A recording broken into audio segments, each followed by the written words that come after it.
एक छोटे से गांव में, जहां न पक्की सड़कें थी न कोई बड़ी सुविधाएं, वहीं रहता था एक गरीब लकड़हारा जिसका नाम था रामू।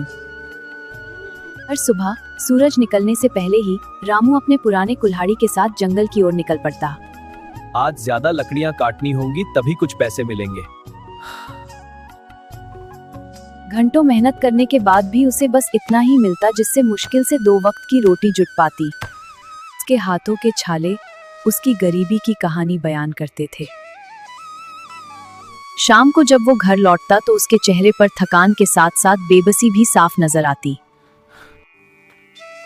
काश मेरी जिंदगी भी थोड़ी आसान हो जाती। अगली सुबह हर दिन की तरह रामू फिर अपने पुराने कुल्हाड़ी के साथ जंगल पहुंच गया। यह जंगल ही उसकी रोजी रोटी था और यही उसकी उम्मीद भी। जैसे ही उसने पेड़ पर कुल्हाड़ी चलाई, जंगल में उसकी मेहनत की आवाज गूंजने लगी। रामू सुबह से ही लगातार मेहनत कर रहा था, लेकिन उसके चेहरे पर आज कुछ अलग था।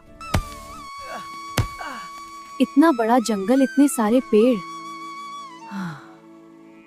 अगर मैं रोज इतनी मेहनत करता हूँ तो फिर मैं गरीब ही क्यों हूँ? क्या ऐसा कोई तरीका नहीं जिससे मैं जल्दी अमीर बन सकूं? यही वो पल था जब रामू के मन में एक नया विचार आया। एक ऐसा विचार जो धीरे धीरे लालच में बदलने वाला था। अगर मैं ज्यादा लकड़ियां काटूं और उन्हें शहर में बेच दूं तो मुझे ज्यादा पैसे मिल सकते हैं।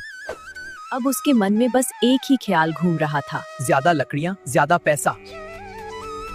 और इसी जंगल में, इसी नदी के किनारे कुछ ऐसा होने वाला था जो रामू की किस्मत हमेशा के लिए बदल देगा। दोपहर का समय हो चुका था, सूरज सिर पर था और रामू सुबह से लगातार मेहनत कर रहा था। लेकिन आज उसके मन में बस एक ही ख्याल था, ज्यादा लकड़ियां, ज्यादा पैसा। वो बिना रुके लगातार पेड़ पर वार करता जा रहा था, मानो आज ही अपनी किस्मत बदल देना चाहता हो। तभी अचानक उसकी कुल्हाड़ी उसके हाथ से फिसल गई। अरे मेरी कुल्हाड़ी! नदी का पानी बहुत गहरा था और उसका बहाव भी बहुत तेज। कुल्हाड़ी पल भर में ही पानी के अंदर गायब हो गई। अब मैं क्या करूं? वही तो मेरी एकमात्र कुल्हाड़ी थी। उसके लिए वो कुल्हाड़ी सिर्फ एक औजार नहीं थी, वो उसकी रोजी रोटी थी, उसके बच्चों का पेट भरने का सहारा थी। अगर कुल्हाड़ी ही नहीं रही तो मैं लकड़ियां कैसे काटूंगा? रामू की आंखों में आंसू आ गए।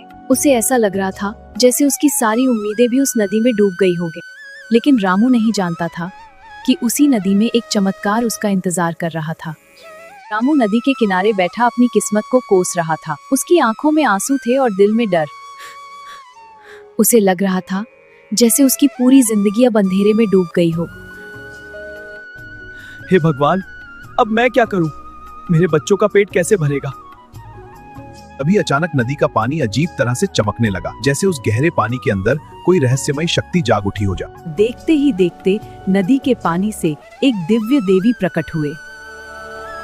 उनके चेहरे पर शांति थी और शरीर से दिव्य प्रकाश निकल रहा। पूरा जंगल उस रोशनी से चमक उठा।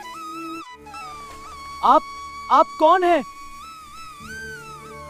डरो मत लकड़हारे, मैं इस नदी का रक्षक देवता हूँ। मैंने तुम्हारी रोने की आवाज सुनी, इसलिए तुम्हारी मदद करने आया हूँ। रामू को अपनी आंखों पर यकीन नहीं हो रहा था। तुम्हारी कुल्हाड़ी इस नदी में गिर गई है ना? चिंता मत करो, मैं अभी ढूंढ कर लाता हूँ। इन देवता के हाथ में जो कुल्हाड़ी थी वो साधारण नहीं बल्कि चमकती हुई सोने की कुल्हाड़ी थी। लकड़हारे बताओ, क्या ये तुम्हारी कुल्हाड़ी है? सोने की कुल्हाड़ी देखकर रामू के मन में एक नया विचार आया। सोने की कुल्हाड़ी देखकर रामू के मन में एक नया विचार आया। अगर मैं हाँ बोल दूं तो ये सोने की कुल्हाड़ी मेरी हो जाएगी और फिर मैं एक ही दिन में अमीर बन जाऊंगा। अब फैसला रामू के हाथ में था, ईमानदारी या लालच। हाँ देवता जी, यही मेरी कुल्हाड़ी है। रामू का जवाब सुनते ही देवता का चेहरा गुस्से से भर गया। रामू डर से कांपने लगा। उसे समझ आ गया था कि उसने बहुत बड़ी गलती कर दी। लालच और झूठ का फल हमेशा बुरा ही होता है, इसलिए तुम्हें कुछ भी नहीं मिलेगा और ना ही तुम्हारी असली कुल्हाड़ी। और देखते ही देखते रामू की आखिरी उम्मीद भी खत्म हो गई। देवता के जाने के बाद रामू कुछ देर तक नदी के किनारे खामोश बैठा रहा। उसे समझ नहीं आ रहा था कि अब वो क्या करे। आखिरकार वो खाली हाथ ही अपने घर की ओर लौट पड़ा। अब रामू को अपनी गलती का एहसास हो चुका था। कभी कभी पछतावा भी उस चीज को वापस नहीं ला पाता जो हम खो चुके होते हैं। उस दिन के बाद रामू की जिंदगी पूरी तरह बदल गई। अब उसे अपनी सबसे बड़ी गलती का एहसास हो चुका था। हर दिन रामू उसी नदी के पास आता और दिल से अपनी गलती के लिए माफी मांगता। हे देवता, मुझे माफ कर दीजिए। मैंने लालच में आकर बहुत बड़ी गलती कर दी।